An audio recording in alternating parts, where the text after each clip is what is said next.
What's up, guys? This is a really good review that I've been waiting to do now for a little while. I haven't had a chance to record a few videos. The video I meant to post today about the recent events that have happened in our world, that is going to be coming up now, I'd say in an hour or so. I just have to do a little bit more research on the topics, and then you'll see that video. Don't expect a rant, don't expect a very, detailed news report style video on it. I'm just doing a little quick opinion video and just a quick, documentation of my opinions on the situation, all that old crap. Just my opinions, as most people would do. But instead, this is going to be a review I'm doing about the newest Amorphis album that came out September 4th, 2015. And it just came out on Nuclear Blast Records. This being their, I believe, 12th album overall. Now, to say Amorphis is a band that is well known in the metal community is kind of a lie, because there is a lot of people who still don't know who Amorphis are. These people are fucking stupid, but that's opinion, I guess. To see bands like Amorphis with albums that are so classic and not get more credit is kind of insane. You look at albums like Tales from a Thousand Lakes and Elegy, and even their newest material, just having a great sound. You can see why they're so inspirational and why they're so popular. But yeah, I'm just going to get right into this review. Now, seeing that Amorphis formed 25 years ago, it's really good to see him still making great music. It's hard for a band like this to keep good material coming out 25 years after their formation. So yeah, that's all I'm going to say about that. So moving on to the album.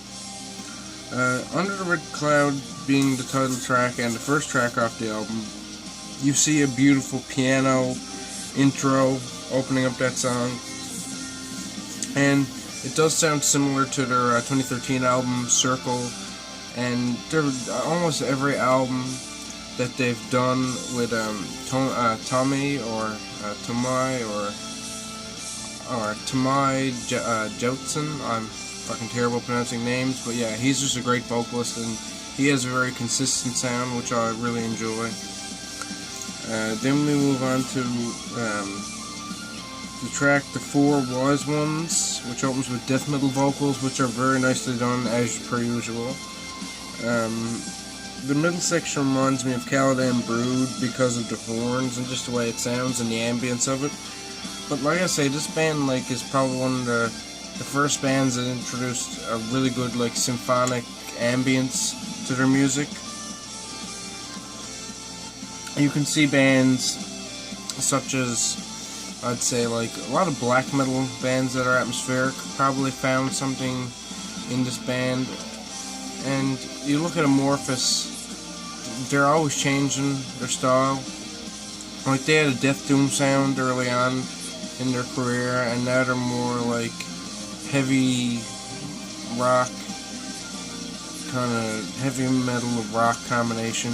Really melodic, obviously, but they got the death metal vocals stuck in there. So, it's not just a sound that's so easy to copy. It's hard to describe, really. And you can see bands like Insomnium and probably, Borknagar, a lot of bands now that have these certain styles, and Opeth is one that gets mentioned, but yeah, a lot of those kind of progressive bands, I can see them taking a lot of inspiration. A lot of those bands who have epic ambient sounds to them, and you can just see where they're getting that inspiration off these guys. They just have a very diverse sound when it comes to their 2 or 3 eras that they've gone through. So yeah, then we move on to the third track, Bad Blood. More death metal vocals mixed with the beautiful chorus vocals. Like I said, the vocals on this are beautiful. Some of the best vocals I've heard in 2015. And they mix so good with the death metal vocals. It's a good contrast. and just makes an interesting sound. And Amorphis, as everyone knows, has been using the sound for years. Like even like with their 1994 album, Tales from a Thousand Lakes, like it's all the same. They've been using that sound for years, which is good because it's a really great sound. But they make it diverse with what they back it with and how they orchestrate it all. Excuse me for my voice, I'm not feeling that great. Then we move on to the track The Skull, which is the 4th track. It's a very calming song, and Amorphis really just, they have this softened sound that they brought into their music. It was kind of there on their early, like their, second and third album, but like they brought in this softened sound that came almost out of nowhere to a lot of people. But they just, took their death metal vocals, piled it in with like melodic backgrounds, and it just kind of makes perfect sense for these guys. So that's what makes them really individualistic to me. Then we move on to the song Death of the King. Calm opening, like Egyptian sounding. Like it's hard to describe, but that's what it sounds like. I can put it on there for you guys just to give you an idea.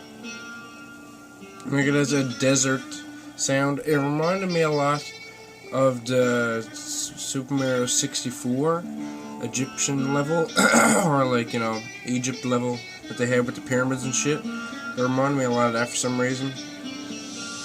And they just add that sound into their music great. And then there's more death metal vocals, and the song's just melodic and catchy as fuck. Probably one of my favorite songs on the album. Then we go on to Sacrifice, which opens like an average Amorphis track, and it's just a really nice sounding song. The vocals on that, like from what I pick up from it, it's just like really heartfelt kind of vocals, and just really good. Then we move on to the song Dark Path. Infectious melodies. This album is catchy. You're going to be remembering a lot of the vocal harmonies and riffs for a while. And the piano is just accent to vocals. Like there's a lot of instruments on this album that you wouldn't expect from this kind of like from a metal release, but they just use it, the accent to vocals, accent to playing. It just sounds right. And then we go on to the song Enemy at the Gates, and that just brings that song has more melodies and song structures that are really interesting, and just brings your attention into the song. And like you can hear with these vocals, let me just show you.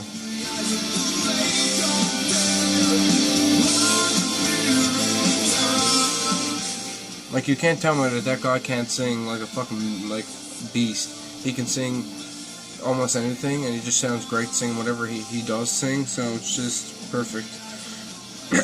Then we look at the song Tree of Ages. Opens very folk metalish and sounds more upbeat, which I'll show you. I like to have the music playing so I can at least show you guys.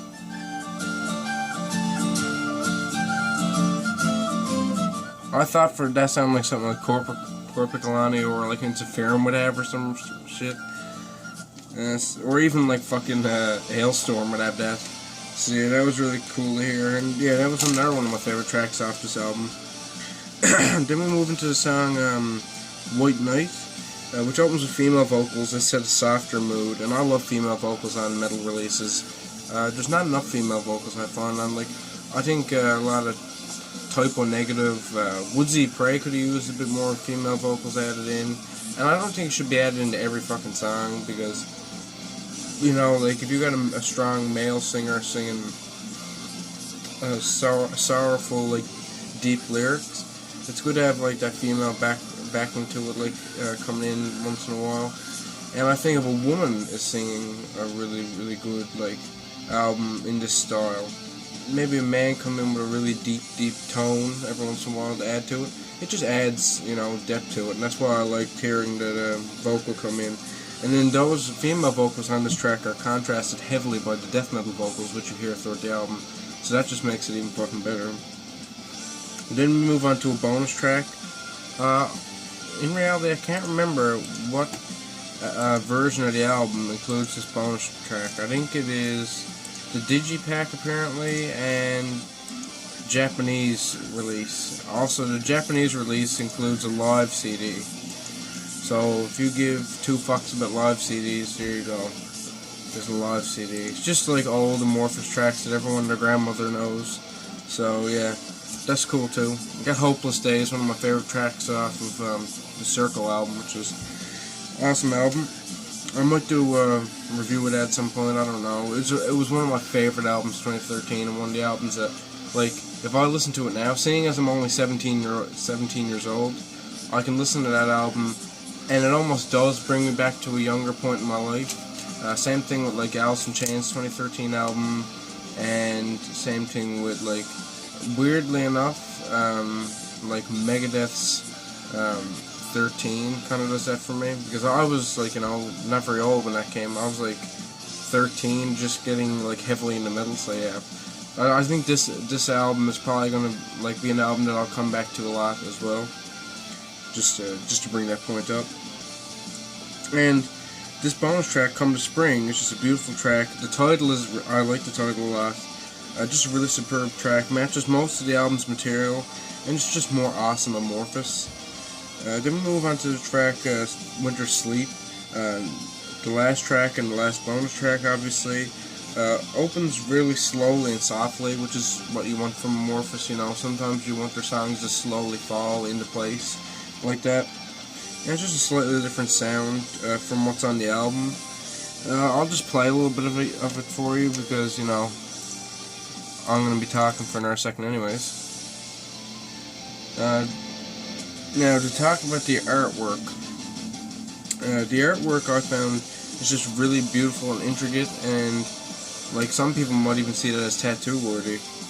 And it's just complex and, like, you know, it looks spiritual looking. It looks like something that you'd see like on a temple or something, like you know, in Asia. It just looks really interesting. And overall, I know many people are older Amorphis fans. They like the 90s material a fuck ton, and the newer material is kind of too soft for them, or just, they might call it generic, I don't know. But, like, I understand where they're coming from, but their newer material is consistently catchy and awesome and just listenable. Just fucking awesome. And this is just another great album. Like, this doesn't sound too different from Circle. There is some elements that I like more, but really, this is just kind of the same thing. It's kind of similar to what they were doing before, and I think that's why I kind of was slightly disappointed. But overall, this is just another awesome release. I couldn't really complain much. You know, that's life. They're gonna put out a similar album, but, you know, they're still putting out awesome music. So, you know, that's always great. So yeah, Amorphis is Under the Red Cloud. Great to see some more Finnish metal come out this year that I really enjoy. So yeah, overall I'm giving this album an 84 because it's an awesome album, but I was expecting just a little bit more from these guys. And hopefully now they'll do another album in 2 years, so 2017 or even 2016 might be seeing another album. We never know. So peace the fuck out, guys, and go check this album out. I got it on iTunes here, but I'd seen some really awesome vinyl. I seen the vinyl of it. That's a really cool vinyl they did of it. So if you want a really good look at that artwork, which I think you should, get a vinyl copy just to look at that artwork. So yeah, go check out Nuclear Blast web shop and all that bullshit, and have a great day.